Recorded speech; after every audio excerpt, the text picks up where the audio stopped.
পতিতালয়ে গিয়েছিলাম নিজের দৈনিক চাহিদা মেটানোর জন্য। সেখানে গিয়ে দেখি একটি মেয়ে জানালার পাশে বসে কান্না করতেছে। জিজ্ঞাসা করলাম তাকে, তুমি কান্না করতেছো কেন? মেয়েটি বলল, এমনি কান্না করতেছি।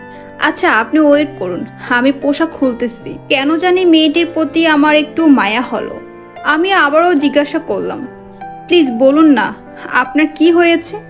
মেয়েটি বলল, আপনি জেনে কি করবেন, তার থেকে না জানাই ভালো।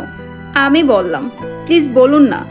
তারপর মেয়েটি বলল, বাড়ির কথা অনেক মনে পড়তেছে, খুব ইচ্ছা করতেছে বাড়িতে যেতে। আমি বললাম, কাজ থেকে ছুটি নিয়ে গেলেই তো হয়, পরে আবার এসে কাজ করবে। মেয়েটি বলল, সম্ভব না। পরে আমি বললাম, কেন সম্ভব না? মেয়েটি বলল, আসলে আমার বয়ফ্রেন্ড আমাকে এখানে বিক্রি করে দিয়েছে। আমি চাইলেও এখান থেকে যেতে পারবো না। এখন এটাই আমার বাড়ি, এটাই আমার ঘর। আমি বললাম, বয়ফ্রেন্ড বিক্রি করে দিয়েছে মানে কি বলে এসব? মেয়েটি বলল, হ্যাঁ। আমি বললাম, প্লিজ যদি কিছু মনে না করো আমাকে খুলে বলবে কি হয়েছে? মেয়েটি বলল, থাক না অজানা। মেয়েটিকে রিকোয়েস্ট করে জানতে চাইলাম। মেয়েটি বলল, আজ থেকে 9 মাস আগে একটি ছেলেকে আমি অনেক ভালোবাসতাম। একদিন ছেলেটি আমাকে বলল, চলো না যান, পালিয়ে বিয়ে করি। তার কথাতে রাজি হয়ে গেলাম এবং পালিয়ে আসলাম ঢাকায়। তো ঢাকায় এসে 2 দিন একসঙ্গে থাকার পরে সে আমাকে পতিতালয়ে বিক্রি করে চলে যায়। আমি বললাম, এইসব কি সত্যি? মেয়েটি বলল, হ্যাঁ। মেয়েটির কথা শুনে কিছুক্ষণ চুপচাপ হয়ে থাকলাম।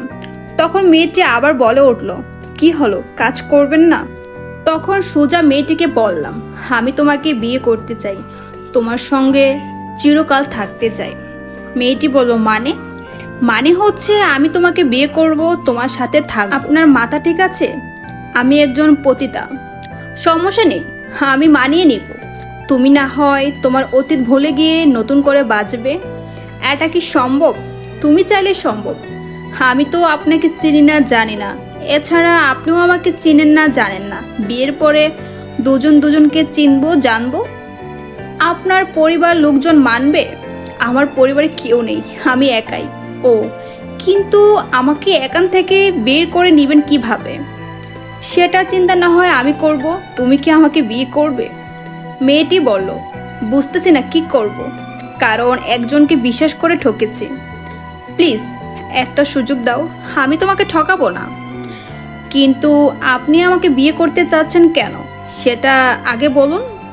সত্যি বলতে তোমার কথাগুলো শোনার পর তোমার প্রতি অন্যরকম একটা অনুভূতি কাজ করতেছে, মনে হয় এটাই ভালোবাসা।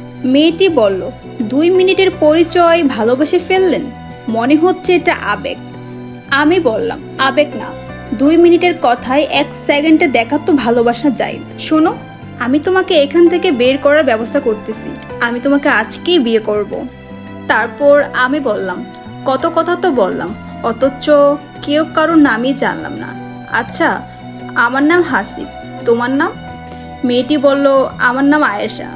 আমি বললাম, ঠিক আছে আয়েশা, আমি তাহলে আসতেছি সব কিছুর একটা ব্যবস্থা করে। তারপর আমি পতিতালয়ের লোকদের সাথে কথা বলে 4 লক্ষ টাকার বিনিময়ে আয়েশাকে এখান থেকে বের করার ব্যবস্থা করলাম। আয়েশাকে এখান থেকে বের করার পর সোজা আমি কাজে অফিসে চলে যাই। আজকে আমাদের বিয়ের 10 বছর। আয়েশা একটি সাক্ষাৎকারে বলে, জানেন আমার স্বামীর সঙ্গে এই 10 বছরে তুই কথা হয়নি। আমি রাগ করলে, অভিমান করলে সে আমার রাগ ভাঙায়, আমি ভুল করলে আমাকে ভুল বুঝিয়ে দেয়। সে কখনো আমার অতীত নিয়ে আমাকে খোঁটা দেয়নি। জানেন, এই পৃথিবীতে যদি বর্তমানে কোনো সুখী নারী থাকে তাহলে সেটা আমি। সত্যি, পুরুষ তার শখের নারীকে অসম্ভব ভালোবাসে, সেটা আমি আমার স্বামী আসিফকে দেখে বুঝতে পেরেছি। সবাই দোয়া করবেন আমি যেন এভাবে চিরকাল আমার স্বামীকে নিয়ে ভালো থাকতে পারি।